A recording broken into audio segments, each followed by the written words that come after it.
Le soleil s'élevait doucement au-dessus du village d'Agonlin, répandant une lumière dorée sur les toits de chaume. Les coqs chantaient, les pilons résonnaient, et l'air sentait la terre humide et la farine de maïs. Dans ce village perdu, entre les collines rouges, les hommes vivaient au rythme des saisons et des traditions. Ici, tout avait une âme, l'eau, les arbres, les pierres, même le vent. Au bord du village, dans une case isolée, vivait Nadia, une jeune femme d'une beauté tranquille. Ses yeux sombres semblaient de contenir tout le mystère du monde. Elle vivait avec sa mère, Mama Ziné, la guérisseuse du village. Les gens venaient la consulter pour leurs maux, leurs peurs, leurs amours. Mais ils repartaient toujours avec une ombre de respect mêlée de crainte. On disait qu'elle parlait aux esprits des anciens et qu'elle pouvait lire l'avenir dans la flamme d'une lampe à huile. Nadia avait grandi dans cette atmosphère de mystère, mais une question hantait son cœur depuis l'enfance. Qu'était devenu son père? Son nom, Togbé Sena, n'était plus prononcé que dans les chuchotements.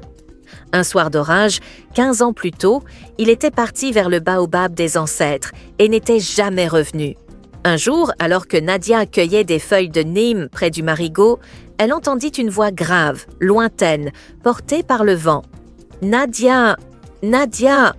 Elle sursauta, la calebasse tremblante dans ses mains. Elle scruta les alentours, mais il n'y avait que le vent et le bruissement des herbes. Ce soir-là, elle en parla à sa mère. Mama Ziné garda le silence un long moment, puis soupira. « Les esprits commencent à parler, ma fille. Ils veulent que la vérité soit dite. » Cette nuit-là, le village tout entier fut réveillé par les tambours du sanctuaire. Ils battaient seuls, sans tambourineur. Les anciens se rassemblèrent sur la place et allumèrent le grand feu sacré. Le devin Sungpo, aveugle depuis 20 ans, leva la tête vers le ciel et dit d'une voix tremblante « L'ombre du baobab se réveille. Celui qui a trahi son serment veut parler. » Nadia sentit un frisson lui parcourir le dos. Elle comprit que le passé qu'on lui avait caché venait de la rattraper. Le lendemain, Mama Ziné appela sa fille dans la case de la cour intérieure. Elle alluma 3 lampes à huile et plaça au centre une calebasse remplie d'eau claire. Dans le reflet de cette eau, Nadia vit apparaître le visage d'un homme qu'elle n'avait jamais connu, mais qu'elle reconnut aussitôt, son père. Mama Ziné parla d'une voix lente, presque chantante. « Ton père n'est pas mort, Nadia. Son corps a disparu, mais son âme est prisonnière du baobab. »« Pourquoi ?» demanda Nadia, bouleversée. « Parce qu'il a rompu le serment des anciens. Il a voulu défier les esprits pour l'amour d'une femme, pour moi. » Les larmes roulèrent sur le visage de la vieille femme. Il voulait me sauver d'une malédiction, et il a tout perdu. Le baobab l'a pris pour garder l'équilibre du monde. Le silence s'installa. Puis, comme portée par une force invisible, Nadia murmura.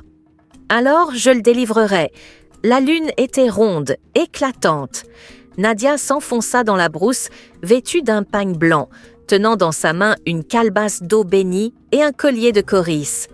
Le vent soufflait fort, les tam-tams résonnaient au loin. Lorsqu'elle arriva au pied du baobab des ancêtres, le temps sembla s'arrêter. L'arbre était immense, presque vivant. Ses racines se tordaient comme des serpents géants. Une lumière bleue s'en échappait, douce et inquiétante. Soudain, une silhouette apparut. Un homme aux traits familiers, le regard brûlant comme du feu. « Père » murmura Nadia. « Oui, ma fille, ne viens pas plus près, le lieu est sacré. »« Je suis venue te libérer » cria-t-elle. « Le prix de la liberté, c'est un sacrifice » répondit la voix. « Seul un cœur pur peut offrir ce qu'il aime le plus. » Nadia comprit. Elle se mit à genoux, ferma les yeux et versa dans la terre le contenu de sa calebasse, une eau bénie préparée avec les larmes de sa mère. Puis elle posa son collier au pied du baobab et prononça « Que ma vie serve à rendre la paix à celui qui m'a donné la sienne. » Une bourrasque éclata. La lumière du baobab devint éblouissante. Puis, le silence retomba. Quand elle rouvrit les yeux, la silhouette de son père avait disparu. Mais une chaleur douce l'enveloppa comme une étreinte. Le lendemain, Mama Ziné retrouva sa fille endormie au pied de l'arbre.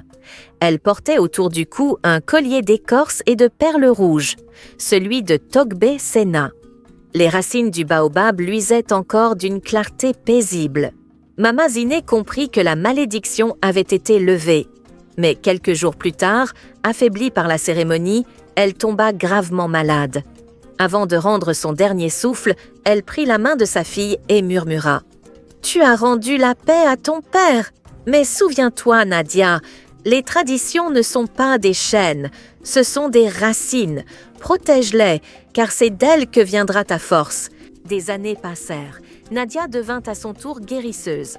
Les villageois, autrefois méfiants, la respectaient profondément. On disait qu'elle parlait avec douceur aux esprits et qu'elle écoutait les arbres avant de soigner les hommes. Chaque soir, elle allait s'asseoir au pied du baobab. Elle y murmurait des prières, comme on parle à un père absent, mais toujours présent. Un jour, un petit garçon s'approcha et demanda « Tata Nadia, pourquoi tu parles toujours à cet arbre ?» Elle sourit et répondit « Parce que c'est là que dorment ceux qui nous protègent. Tant qu'on se souvient d'eux, ils ne meurent jamais. » Le vent se leva doucement, agitant les feuilles du baobab. On aurait juré entendre un murmure d'approbation, un souffle venu d'ailleurs. Et le village d'Agonlin reprit sa vie, apaisé, sous l'ombre bienveillante de l'arbre des ancêtres.